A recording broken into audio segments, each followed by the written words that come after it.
Sentry restera la révélation du film Thunderbolts. Et oui, ce personnage créé par Paul Jenkins et Jae-Lee a surpris tout le monde, en tout cas les gens qui ont vu le film, parce que tous ceux qui ne l'ont pas vu sont passés à côté d'un des personnages les plus intéressants récemment introduits chez Marvel Studios et dans le Marvel Cinematic Universe.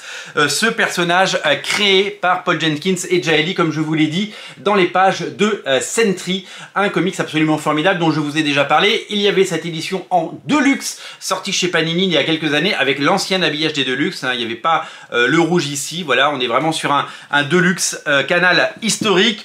Et bien, ce Sentry ressort à l'occasion évidemment de la sortie du film de Thunderbolts. Et c'est ça qui est assez formidable, c'est que même si les films ne sont pas des phénomènes et même si les films eh bien, ne cartonnent pas, eh bien, chaque film, chaque projet et chaque événement nous permet, nous, lecteurs de comics, d'avoir des sorties. On se souvient bien entendu qu'à l'occasion de la sortie du film New Mutants, eh bien, on avait eu plein de choses sur les nouveaux mutants. Alors certes, le film n'était pas un succès, ça n'a certainement pas transformé des spectateurs en lecteurs, mais nous, lecteurs des comics, on a été gâtés. Et bien c'est la même chose pour Sentry et Thunderbolts, puisque vous allez être nombreux à pouvoir redécouvrir cette saga culte que moi j'ai eu le plaisir de découvrir en direct live au moment de sa sortie au début des années 2000. C'était d'ailleurs pendant l'année 2000.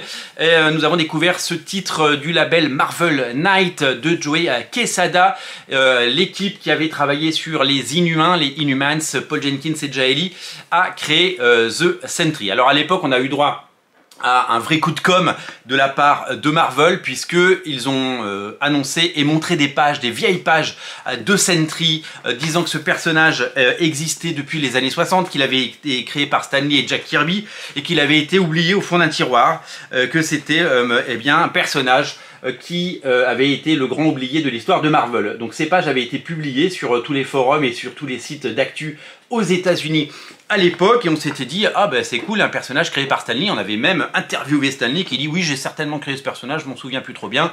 C'était assez rigolo. Ça a été révélé très très vite que c'était évidemment un coup marketing, puisque le personnage n'a pas du tout été créé par Stan Lee et Jack Kirby, mais par Paul Jenkins et par Jae-Lee, parce que le but c'était que l'histoire de ce personnage résonne dans le comics racontant ses aventures. En effet, le personnage de Sentry, eh bien, dans l'histoire, a toujours été là, mais tout le monde l'a oublié. Donc c'est un peu la même histoire dans le monde réel, dans le monde des vivants. On nous a essayé de nous faire croire que le personnage de Sentry avait été oublié par Marvel, et que donc c'est pour ça qu'il n'y avait jamais eu de comics. Mais dans l'histoire que on nous raconte, on découvre ce personnage, Bob Reynolds, ce personnage qui eh bien, a toujours été Sentry, qui a été un grand héros, qui a participé à toutes les grandes guerres et toutes les grandes batailles de l'univers Marvel des années 60 aux années 2000. Pendant 40 ans, il a été là et puis on l'a oublié. L'histoire l'a oublié, il n'est pas sur les photos, il a été gommé de l'histoire. Et donc c'est un peu cette histoire qui est racontée dans ce comics origine de Sentry, et c'est l'originalité où la fiction et la réalité évidemment s'entrecroisent. Évidemment à toutes les époques et à toutes les étapes. Nous découvrons ce personnage torturé, déprimé et pas très gai. Ça rappelle un petit peu graphiquement tout ce que Jae-Lee avait déjà pu publier dans la série Hellshock, publiée par Image Comics aux États-Unis, et que j'avais eu le plaisir d'éditer chez Alliance Comics. C'était le premier titre qu'on avait édité il y a quelques années à l'époque d'Original Comics. Très très fier d'avoir pu éditer du Jae-Lee, c'est un auteur que j'ai toujours adoré.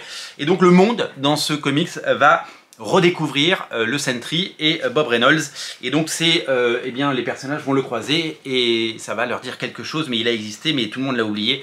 Donc c'est assez curieux. D'ailleurs peut-être que Marvel Studios pourra eh bien s'inspirer de cette histoire pour le Spider-Man 4, puisque tout le monde a oublié Spider-Man dans la continuité du MCU. Et donc il va croiser différents personnages, hein. Vous avez vu les 4 Fantastiques, vous voyez Hulk et plein d'autres persos, et on va en découvrir plus sur ce personnage et son ennemi juré, The Void, que vous avez vu dans le film peut-être, qu'ils ont traduit par le néant ou par le vide, ça dépend dans la version française. Il y a plusieurs traductions, donc on ne sait pas trop comment l'appeler, mais bon c'est The Void et c'est ce personnage. La particularité de Sentry, c'est d'être un comics en 5 numéros, hyper impactant, hyper nouveau, hyper frais, et toujours aussi beau 20 ans ans après, 25 ans après, rendez-vous compte. C'est toujours un plaisir, c'est toujours un véritable plaisir de le découvrir. C'est vraiment une très très bonne histoire. Paul Jenkins est un très très bon raconteur d'histoire.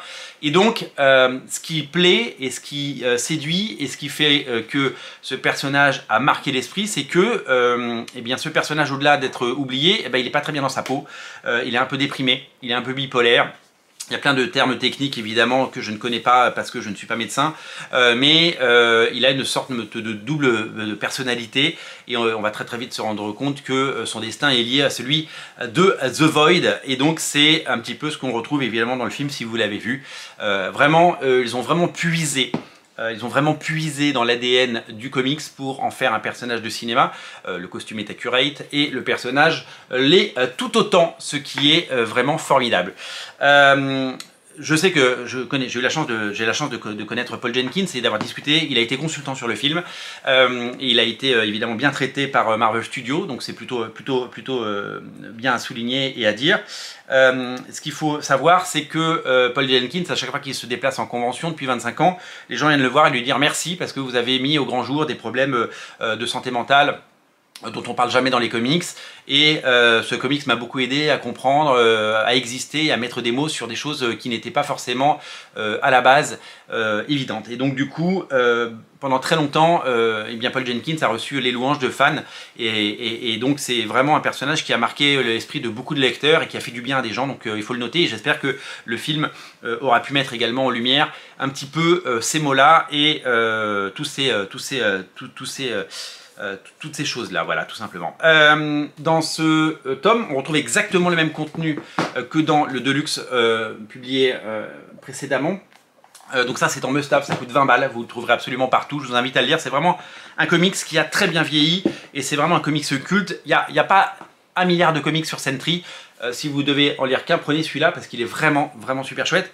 Ce que je peux vous dire, c'est que donc il y a non seulement cette mini-série en 5 numéros, puis il y a une série de crossover de Sentry avec les 4 Fantastiques, avec Spider-Man, avec Hulk, avec les X-Men et avec The Void, donc ça fait 9 numéros au total.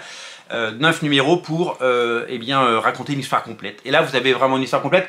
Et après, vous pouvez évidemment, si vous le souhaitez, lire le Sentry Renaissance, le Sentry Reborn de Paul Jenkins et John Romita Jr. Mais à la limite, si vous ne voulez lire qu'un seul titre, c'est celui-là qu'il faut acheter. Je crois que je vous l'avais déjà conseillé à cet égard.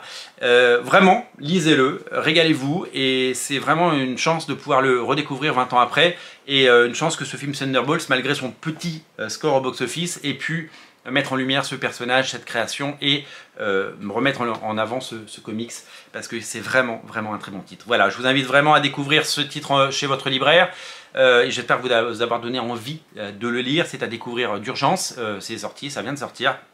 Ne le ratez pas. Et moi, j'ai plus qu'à vous dire à très bientôt pour de nouvelles aventures. Rendez-vous ce soir pour une nouvelle émission, bien entendu. Un petit page à page délicieux que je vous prépare. Et en attendant quoi? En attendant, mais n'oubliez pas de vous abonner. Merci pour votre fidélité. Abonnez-vous à Radio Comics et on se retrouve très vite. Salut!